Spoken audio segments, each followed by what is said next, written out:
The thing I like about, you know what I mean, and the thing I like about it is, one minute you're walking the streets, right, and the next thing you're in there, in this, like, you're in this strange place, and don't know anything about this woman, she's taking off your clothes and washing your cock for you and everything, and you're lying there in the bed looking in the mirror, it might be over her head or on the side, or on the sideboard, and it's not like ordinary sex, you know, because you don't get involved, and it's like, you come in about a minute, 2 minutes, you know, I've tried holding it back and thinking of other things, but it just doesn't work. It's just like really exciting, well, for me anyway, and you don't sweat or anything. It's not like normal sex, you know. You're screwing at, you're looking at her, sort of thing, look at yourself in the mirror, you know, and you're screwing her and that, you know, she's sort of moving up and down with you. That I like. The whole thing only takes about 5 minutes. You're in and out of the place in 5 minutes, you know. You're not, you know, you don't know them, they don't know you. You make small chat, and that's all, you know.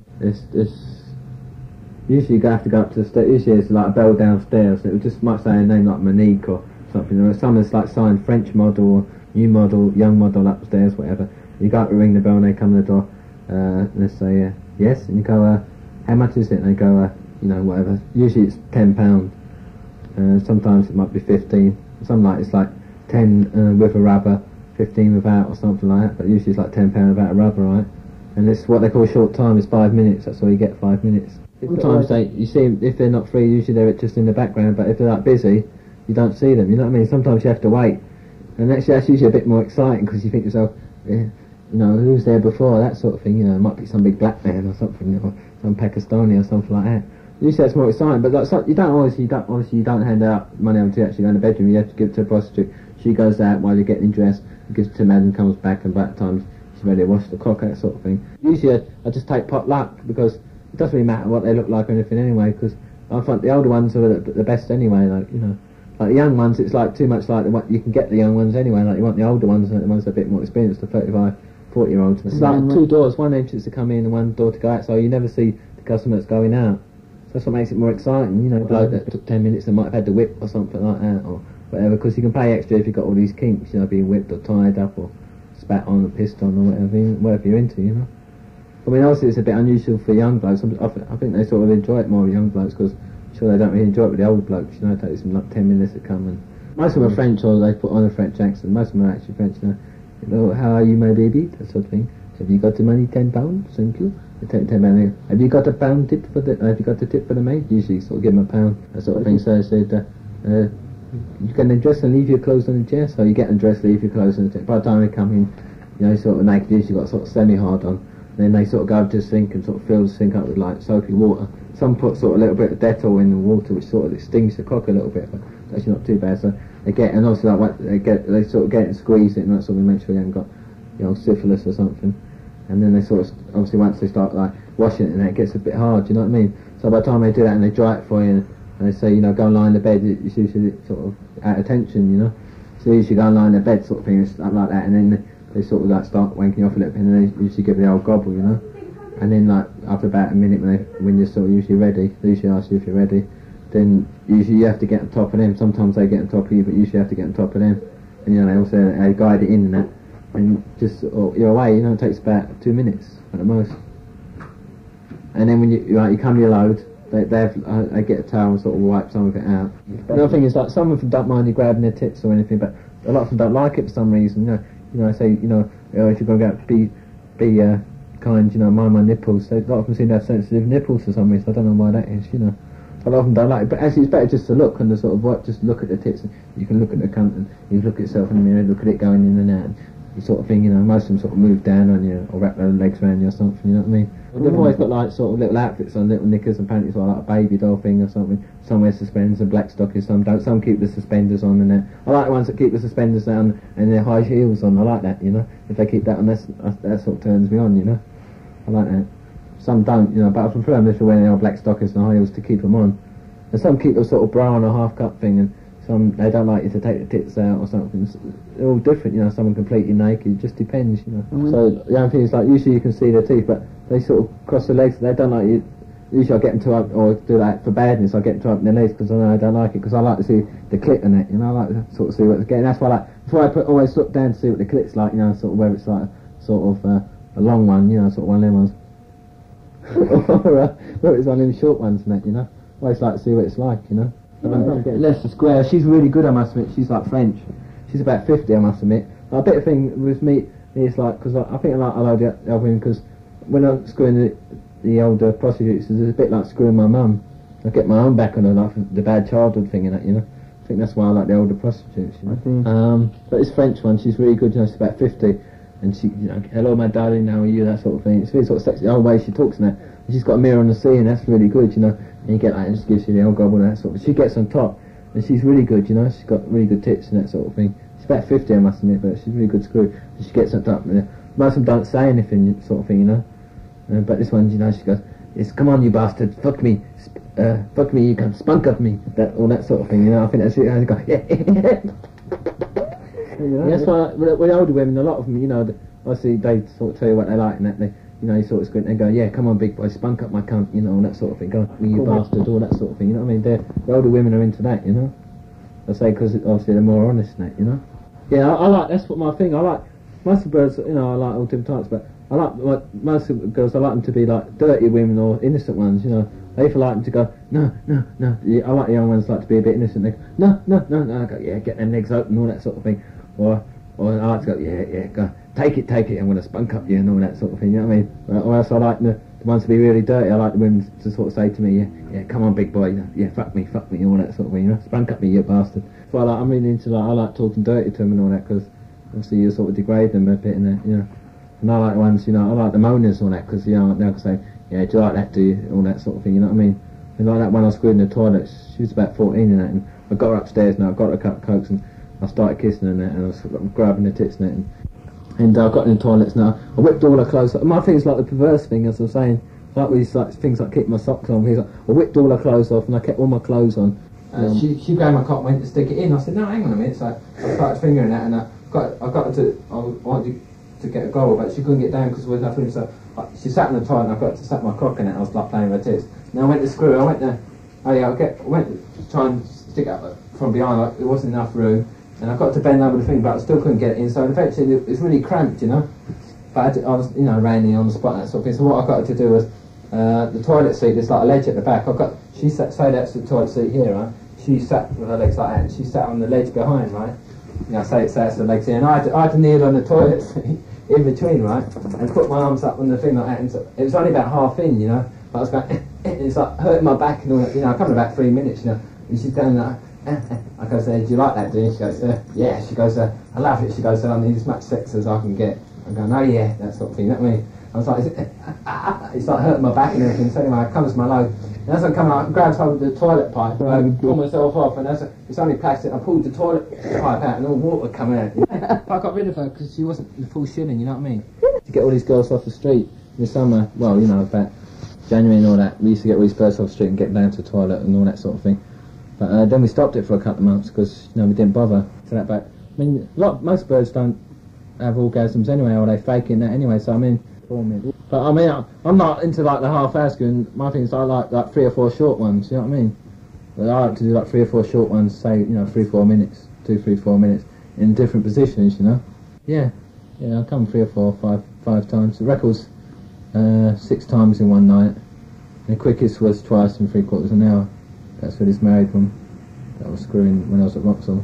I prefer wanking to actually screwing. Screwing's good, but I just don't find that great. I mean, gobbling that, it's not bad, having the old cocks out, but I don't think it's that great. I mean, it doesn't bother me if the birds don't do it. And like, one thing I'm not really into is muff diving, you know, picking birds out. I'm not really into that much. A lot of birds, fannies, I mean, they don't realise, but they really stink, you know. You know, like this one I had a couple of months ago. They always stink the room out a bit, but I mean, I wouldn't get down to her because I went to go down there and it really stank. But I tell you, I got her screwed in. I got her out of my room. And since I got her, I had to come back and I sprayed the room like with brute and stuff. And I didn't really get the smell out. And I went across the road for chips and everything. I came back about 10 minutes later and the room was still stinking. It was so smelly I had to go and eat the chips in the toilet. You know, that's one thing. I'm never going any more fat birds because they get so juicy and they, you know, it really stinks. Also, fat birds seem to hurt. They're good screws in it, but seem to hurt your cock because the juice. It seems like acid sort of hurts your helmet and everything. You know, you always get this like ring round it after you screwed fat birds. You know, sort of hurts. I mean, for me to muff dive birds, she has to be like good looking, and she has to not like can't be too fishy. You know, I've got to like fancy them. You know, they have to be like good looking, or there has to be something about them. I mean, all the blokes I know give all the birds shit, you know, I love you and you're beautiful and all that sort of thing. Girls just like to hear it. even if even though a lot of time they know it's not true. They just like to hear it because they've been conditioned. So I'm not really into it anyway. I mean, my whole thing is getting the birds. I like the challenge of getting them, you know, chatting them up or getting them off the street and just screwing them. Once I screwed a bird a couple of times, no matter how much I like her or how good looking she is, I just get fed up with them. You know what I mean? I go, you know, I just go off and I find the personality or the looks or like a bit spotty or the clothes. There's always find faults with them. I mean, I'm very fussy. You know what I mean? You know, some weeks I get a different bird every night. Some weeks I don't. Well, I mean, I've seen me go about 6 months without even screwing a bird. You know, I mean, sex doesn't bother me at all. I prefer wanking actually to screwing birds. You know, I think really, I'm not. In some ways, I'm afraid to like show my feelings. You know, because see, the birds I've really liked, about 3 or 4 birds I've been with. You know, a couple of months I've been out with, say for 2 or 3 weeks. I've really liked all the girls I've ever met. I really like. They've always messed me about. And so that's why I don't like getting involved or anything with them really.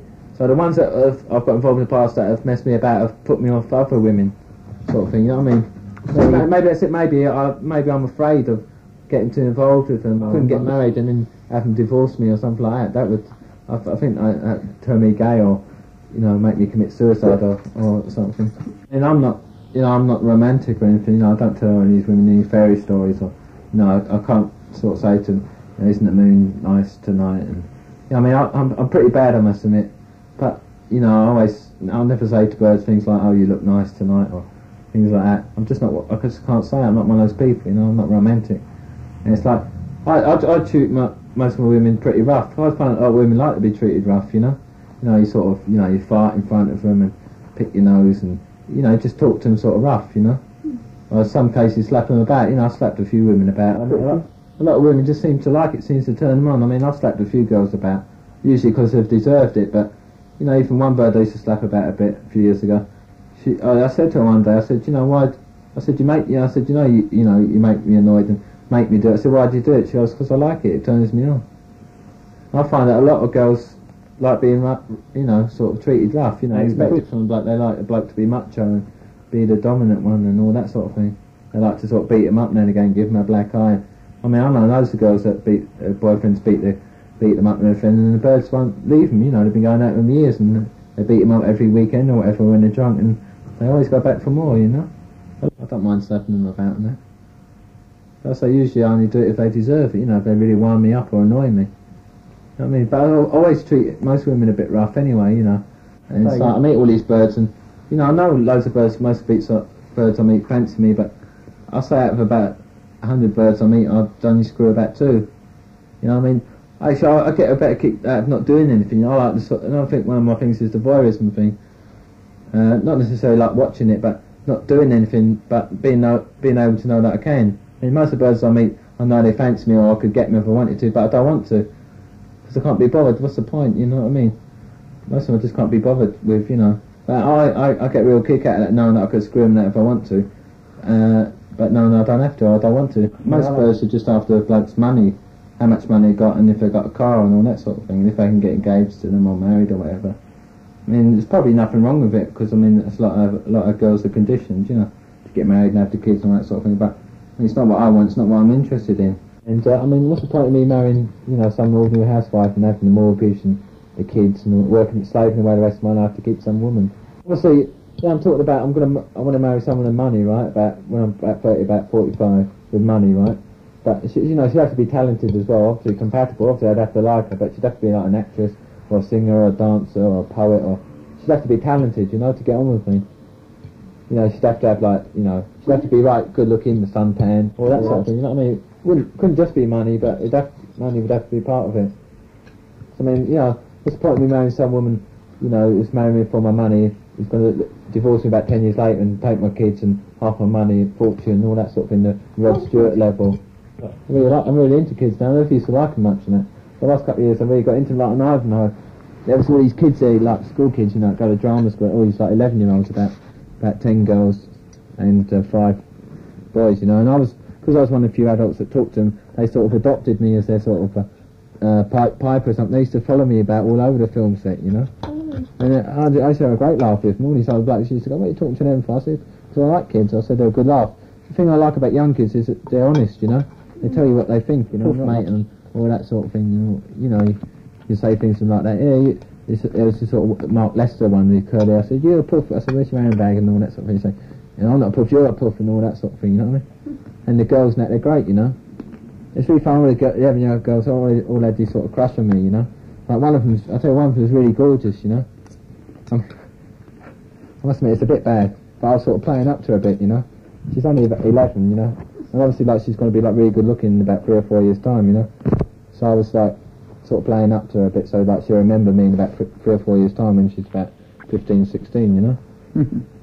And, you know, I've had like the bad childhood thing, and, you know, my parents not liking me, my mum not liking me or anything, not loving me or anything, and, you know, never buying me clothes. I mean, I've always had to do everything myself, you know, and obviously with my money my kids, you know, I wouldn't spoil them or anything. I'd have to treat them pretty rough, actually. I mean, I make them sort of, you know, obviously earn a living. I'd be sort of like Paul McCartney. I'd be really tight with my money towards them. You know, I'd make them go out and earn their own living and all that. So if they want to be a musician or whatever, they can do it. If they want to do the acting thing, they can do it. You know, I'd help them in some ways, but not financially. I mean, I'll give myself about 5 years to sort of make it moderately successful, right? You know, to be sort of I don't know, well, fairly well known, you know. People know me, like, you know, TV and things. And I don't know, sort of like a Dennis Walkman level or whatever, that sort of thing. Well, I don't know, if I didn't make it or anything, I don't know, I think I'd have to do myself in, to be honest. Take the old sleeping tablets, you know. It's like, I mean, if I lost an arm or a leg or anything, or was wheelchair bound, I couldn't do it, you know. I couldn't sort of let myself sink to that level, and I couldn't let people, you know, look after me and that. I'd do myself in, you know. You know, sleeping tablets. Definitely I would. So, but I mean, I'm prepared, you know, to sort of wait 5, 10 years, whatever it takes to make it, you know. I mean, obviously, I'm going to have to sort of get some sort of part-time job or something set up for myself, some little business or something. A couple of women agents, a couple of them fancy me and all that, which helps, you know what I mean? Things like that. I mean, obviously you have to use your head. I mean, things like, you know, I've found out all these things like Joan Collins, that she likes the young blokes and that sort of thing. But to me, he gets her on his films that because she fancies him, that she invites him to his party. I said, well, did you screw in it? No, I didn't screw. I said, why not? He goes, I'm not into that sort of thing. I said, you must be an idiot. You know, so why didn't you screw? I said, use your head. Think of it as business, even if you don't fancy it. You screw in it. I mean, once you get a bit of a name, you don't have to worry about girls. I mean, they'll come to you. I mean, obviously the ones you just want to screw about. Obviously, a lot of them you screw for business reasons, right? You know what I mean? Like these women agents, there's a couple of them fancy me and that. But this bloke takes my photos. He's showing her, or some of my photos, and they want to see half naked shots of me, and they can get me work when I've got my equity card and that. I mean, I'd screw them in that just for business, but also it happens. I've seen them and they're quite good looking and all that sort of thing, so I'd do it anyway, you know. A lot of people don't think that. That's the only thing. That's the thing about the acting thing. It's like music business. The whole industry is based on sex and money, you know. I mean, all the gay thing in that, obviously in the movie business, is even stronger than the music business. You know, I mean, it's been sort of put to me off. I had all these offers already, like, you know, some bloke wants to screw me for 100 quid and all this sort of thing, and it's been made clear to me I can go really far if I'm prepared to, well, not necessarily drop my pants, but I'm prepared to screw blokes and all this sort of thing, you know what I mean? And, oh yeah, I met this really tasty, the first day I was the knife nose, really tasty bird. She's about 30, 35. She's got, you know, I couldn't work out what she was, sort of dark tan and that, obviously foreign, really good figure, good clothes, lots of gold and all that, sports car, all that sort of thing. So anyway, I chatted to her, blah blah, and where do you live? Oh, somewhere, she's got a house somewhere, so, you know, I get her a lift and that, so I helps her find a car, and she's talking to me now, obviously fancies me in that way, she was talking to me, because she goes, yeah, she goes, I've got an 8-year-old son. I said, oh, have you? She goes, yeah. And you know, I was trying to, I was going, oh, very nice. You know, I was trying to work out a way how to sort of find out whether she's married or divorced or separated or what. And she goes, yeah, I've just thrown my boyfriend out. I said, have you? She goes, yeah. She says, he was getting a bit much, you know, I've been trying to get rid of him for a couple of months, but I kept telling him to go and that, but he wouldn't go. I was going, yeah, it's a bit bad, that sort of thing, sort of stirring it up, you know, working myself up. And I saw, but we've got on so great, you know, she's everything I like, you know, sort of good figure, good tan, the gold, the sports car, money, an actress, the model she is, you know, everything I like, you know. And I go myself, this is too good. I knew something was going to be wrong, you know. So anyway, we're getting on really good now. So then we get to Marble Arch and that. So obviously, while she's telling me about boyfriend, she must have been hinting for me to move in with her and that, you know, or something. So I thought, yeah, this would do, you know, this would do me for a couple of months, move in with her and all that sort of thing. Because, you know, I would have and that. And so anyway, I knew she was like foreign, but I couldn't work out what she was, Mexican or South American. Anyway, she comes from the Seychelles Islands in the South Pacific, you know. And, you know, the gold, the money, the car, the voice, the looks, the figure, everything, you know, everything I like. So, of course, me being an idiot tells her, you know, I work at the windmill now. But, I mean, she's didn't seem to mind. She goes, oh yeah, I saw that, let's get laid now. I go, oh, what do you think? Not bad. Blah, blah, blah. Yeah, do you want to, this is still working at Women. Do you want to come down and see a show one night? She goes, yeah. The woman goes, you know, we'll go for a drink or meal afterwards. She goes, yeah. So of course, I don't know why, instead of getting her phone number, I give her the Windmill phone number. And I says, you know, give us a ring in a couple of days when we go out. And she goes, yeah. And of course, she hasn't rung. I've never seen her since, have I? I mean, maybe I think it's just fake, because I believe a lot in fate, you know. I'm sure it's just maybe for the best or something, you know what I mean? But I couldn't believe it, the first day on the thing, you know, this really gorgeous birds, the sports car, the house, and the money and all that sort of thing, you know. I knew something would be up, you know. It was too good to be true.